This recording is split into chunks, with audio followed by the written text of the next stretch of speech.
નમસ્કાર વિદ્યાર્થી મિત્રો, આજે આપણે બનાવશું ધોરણ 7 ગણિત ચેપ્ટર નંબર 4 સાદા સમીકરણ, જેમાં સ્વાધ્યાય 4.2 નો ત્રીજા નંબરનો પ્રશ્ન છે. ચલને અલગ કરવાના પગલાં કહો અને પછી ઉકેલ શોધો. જેમાં એ નંબરનો પ્રશ્ન છે કે 3n - 2 બરાબર 46. ચલો આપણે આને નવા પેજ ઉપર જોઈએ. શું છે? 3n - 2 બરાબર 46. હવે આપણે અહીંયા શું કરીશું કે પગલું પહેલા નંબર 1, પગલું 1. હવે પગલું 1માં આપણે શું કરીશું કે બંને બાજુ 2 ઉમેરતા. શું લખશું? બંને બાજુ 2 ઉમેરતા એટલે 3n - 2. હવે એ મારે -2 ને હટાવવાના છે, તો એના માટે આપણે શું કરીશું? -2 છે તો +2 એટલે બંને બાજુ 2 ઉમેરતા. એટલે અહીંયા લખીએ કે બંને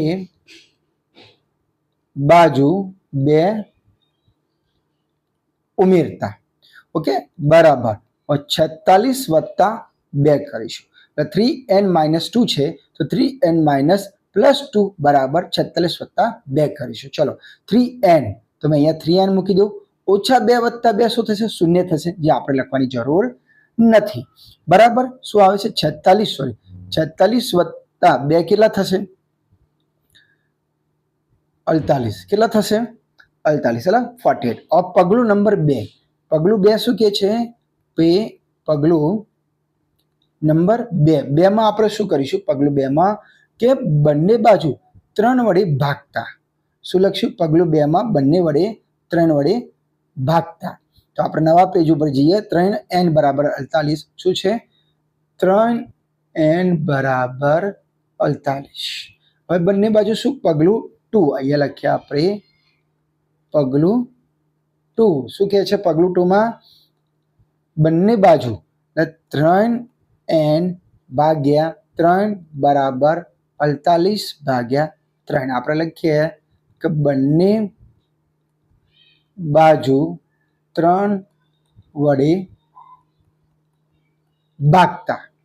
બરાબર, અહીંયા આપો, અહીંયા ધ્યાન આપો. 3n/3. 3n/3. 3n નો મતલબ થાય 3 × n/3 બરાબર 48/3. કેટલા થશે? આપણે 48/3 કરીશું. શું જવાબ આવશે? 16. કેટલો આવશે? 16. ઠીક છે. ચલો હવે આગળ 3 × n/3. શું છે? 3 × n/3 બરાબર શું છે?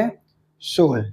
ઓકે, હવે અહીંયા 3 અંશમાં છે, છેદમાં પણ 3 છે, તો 3 શું થશે? કટ થઈ જશે અને શું રહેશે? n. n બરાબર તમારો જવાબ શું આવશે? અહીંયા 16. પછી આપણે આમ લખી શકીએ કે આમ 3n - -16 એ સમીકરણનો ઉકેલ n બરાબર 16 છે. એટલે આપણે આમાં એ લખી શકીએ કે આમ 3n - 2 બરાબર 46 સમીકરણનો ઉકેલ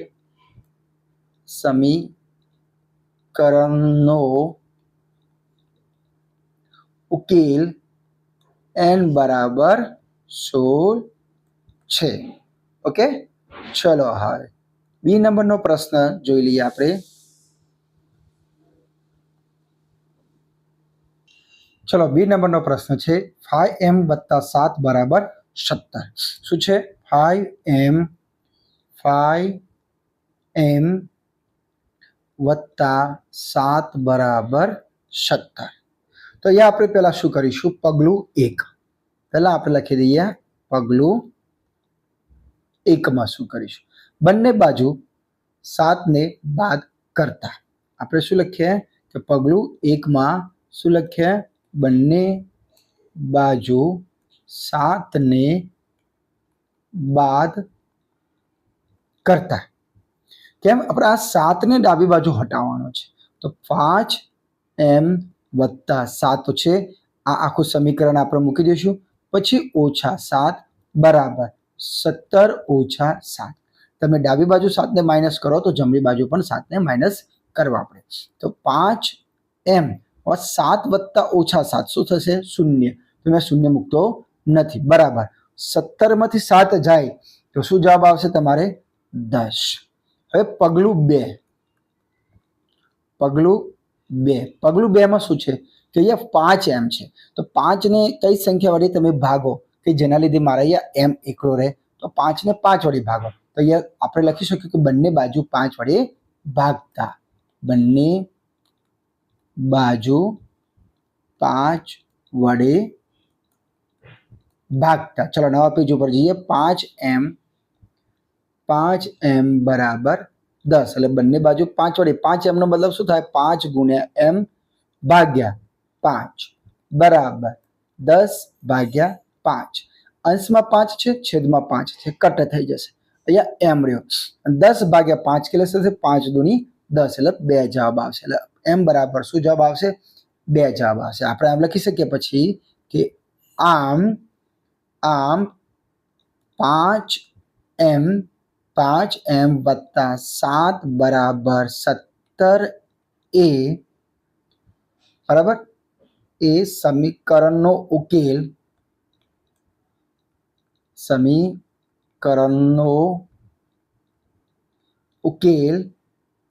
m બરાબર 2 છે. ઓકે, આટલા સુધી ખબર પડી ગઈ. હવે ચલો આપણે કયા નંબરનો પ્રશ્ન સમજી ચૂક્યા? અત્યારે બી નંબરનો પ્રશ્ન સમજ્યા. હવે બી નંબરનો પ્રશ્ન પછી સી નંબરનો પ્રશ્ન છે. સી નંબરનો પ્રશ્ન સમજતા પહેલા પ્લીઝ વાલા મિત્રો, મારા વિદ્યાર્થી મિત્રો, મારી ચેનલને લાઈક અને સબસ્ક્રાઇબ જરૂર કરી દેજો. ચલો સી નંબરનો પ્રશ્ન શું કહે છે કે 20p/3 બરાબર 40. શું છે? આપણે ચલો નવા પેજ ઉપર સમજીએ. શું છે સી નંબરનો પ્રશ્ન? 20p બરાબર 3 બરાબર 40. હવે મારે પહેલા શું કરવા છે કે જે છેદમાં છે એના રિમૂવ કરવા છે અને કાઢવો છે. એટલે છેદમાં શું છે? અહીંયા 3 ને આપણે હટાવવાનો છે. શું કરીશું? બંને બાજુ 3 વડે ગુણતા. પહેલું પગલું 1 શું છે? બંને બાજુ 3 વડે ગુણતા. એટલે શું છે? 20p છેદમાં 3 ગુણ્યા 3 બરાબર 40 ગુણ્યા 3. આ 3 ના નીચે આપણે ગુણ્યા 3 જે કરે છે, આ 3 ના નીચે કઈ નહીં, આપણે શું હોય છે? હંમેશા છેદમાં 1 ગણવામાં આવે છે. 20p બદલાવ એટલે શું થાય? 20 ગુણ્યા p થાય. આપણે અહીંયા નવા પેજ ઉપર જઈએ. 20p નો મતલબ થાય 20 ગુણ્યા p, અને છેદમાં આપણા 3 હતા, અને ગુણ્યા શેના વડે કર્યા હતા? આપણે 3 ને 3 ના છેદમાં કઈ નહીં એટલે 1 બરાબર શું તો આપણે 40, એટલે 40 ગુણ્યા 3. હવે ધ્યાન આપો, અંશમાં 3 છે, છેદમાં 3 છે, અને વચ્ચે શેનું છે? ગુણાકારનું ચિહ્ન છે, એટલે 3 કટ થઈ જશે. 20 ગુણ્યા p બરાબર શું થાય? આપણે 20 ગુણ્યા p જ રહેવા દો. બરાબર 40 ગુણ્યા 3 શું થશે? 4 તારી 12 એટલે 120 થશે. શું થશે? આપણે 120. હવે પગલું 2 માં શું કરવાનું છે? અમારે 20 ને હટાવવાના છે અંશમાંથી. તો શું કરીશું? બંને બાજુ 20 વડે ભાગતા. આપણે અહીંયા લખું કે બંને બાજુ 20 વડે ભાગતા. 20p ને જે છે 20 ગુણ્યા p છે, તો ભાગ્યા મેં 20 કરું છું બરાબર. અહીંયા 120 ભાગ્યા 20 કરું છું. હવે અહીંયા આપણે આગળ નવા પેજ ઉપર સમજીએ. શું હતું? 20 ગુણ્યા p ભાગ્યા 20 બરાબર 120 ભાગ્યા 20. અહીંયા અંશમાં 20 છે ને અહીંયા છેદમાં 20 છે, એટલે બંને શું થઈ જશે? કટ થઈ જશે. શું રહ્યું અહીંયા? આપણે p બરાબર લાસ્ટ 0 કટ. 12 ભાગ્યા 2 કેટલા થાય? 2 6 12, અને 6 રહેશે. અને તમે આ રીતે પણ કરી શકો છો. 120 ડાયરેક્ટ તમારે ભાગવા હોય તો સિમ્પલ તરીકો બતાવું છું. 120 ભાગ્યા 2, લાસ્ટ 0 કટ. 12 ભાગ્યા 2 કેટલા થાય? 2 6 12 થઈ જશે. એટલે જવાબ શું આવશે? 6 આવશે. ઓકે, આ વસ્તુ ખબર પડી ગઈ. ચલો હવે આગળ. એટલે p બરાબર શું છે? તમારે 6 છે. બરાબર, તો આપણે અહીંયા લખીએ કે આમ 20p ના છેદમાં 3 બરાબર 40 સમીકરણનો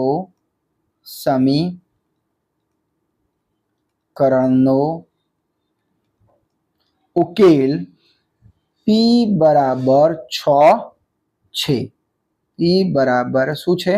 6 છે. ઓકે, ચલો હવે નેક્સ્ટ નંબરનો પ્રશ્ન જોઈએ. ડી નંબરનો, આ લાસ્ટ નંબર છે. ત્રીજા નંબરનો આ છેલ્લો પ્રશ્ન છે, ડી. તો પ્લીઝ ચેનલને લાઈક અને સબસ્ક્રાઇબ જરૂર કરી દેજો અને બેલ આઇકન બટન જરૂર દબાવજો. ચલો 3p/10 બરાબર 6. ચલો આપણે નવા પેજ ઉપર જઈએ. શું છે? 3p/10 બરાબર 6. ચલો આપણે પગલું 1 લઈએ. હવે મારે શું કરવાનું છે કે આ જે છેદમાં 10 છે એને હટાવવાના છે. તો આપણે શું કરીશું? બંને બાજુ 10 વડે ગુણતા. તો અહીંયા મેં લખું છું કે બંને બાજુ 10 વડે ગુણતા. એટલે અહીંયા 3p નો મતલબ થાય 3 ગુણ્યા p ના છેદમાં 10 તો છે ગુણ્યા 10 કરીશું. બરાબર. જો ડાબી બાજુ તમે 10 વડે ગુણાકાર કરો તો જમણી બાજુ પણ 10 વડે ગુણાકાર કરવા પડે. એટલે 6 ગુણ્યા 10. ચલો હવે આ 3 ગુણ્યા p ગુણ્યા 10 બરાબર આ મેં બીજું ફરીથી મૂકી દઉં છું. શું હતું? આપણે 3 ગુણ્યા p ના છેદમાં 10 ગુણ્યા 10 બરાબર શું આવે? 6 ગુણ્યા 10. છેદમાં 10 છે, અંશમાં 10 છે. ચલો કટ થઈ જશે. અહીંયા શું રહેશે? ડાબી બાજુ 3 ગુણ્યા p બરાબર 10 ગુણ્યા 6 કેટલા થશે? 60 થશે. હવે મારે આ 3 ને હટાવવાના છે જે અંશમાં છે. આપણે શું લખશું? પગલું 2. પગલું 2. હવે શું કરશું? બંને બાજુ 3 વડે ભાગતા. બંને બાજુ 3 વડે ભાગતા. અહીંયા શું છે? 3 ગુણ્યા p છે ભાગ્યા શું કરીશું? 3 બરાબર 60 ભાગ્યા 3 કરીશું. ઓકે, ચલો આ મેં અહીંયા લખું છું. શું છે? 3 ગુણ્યા p ભાગ્યા 3 બરાબર 60 ભાગ્યા 3. અહીંયા અંશમાં 3 છે, છેદમાં 3 છે, કટ થઈ જશે. ડાબી બાજુ શું છે? ખાલી p બાકી છે તો p લખી દઈશું. 60 ભાગ્યા 3 કેટલા થશે? 20 થશે. એટલે p ની કિંમત શું આવશે તમારે? 20. કઈ રીતે? 60 ભાગ્યા 3 કરો તો શું જવાબ આવશે? 20. હવે આપણે અહીંયા લખી શકીએ કે આમ 3p ના છેદમાં 10 બરાબર 6 સમીકરણનો ઉકેલ p બરાબર 20 છે. ઓકે, તો તમને આ વિડીયોની અંદર મેં તમને સ્વાધ્યાય 4.2 ના ત્રીજા નંબરનો પ્રશ્ન મેં તમને સમજાવી ચૂક્યો છું. આના પછીના વિડીયોની અંદર આપણે ચોથા નંબરનો પ્રશ્ન સમજશું. તો મારી ચેનલને લાઈક અને સબસ્ક્રાઇબ જરૂર કરી દેજો અને બેલ આઇકન બટન જરૂર દબાવજો, જેના લીધે મારા ડેલીના વિડીયો તમને અપડેટ મળતા રહેશે. ઓકે.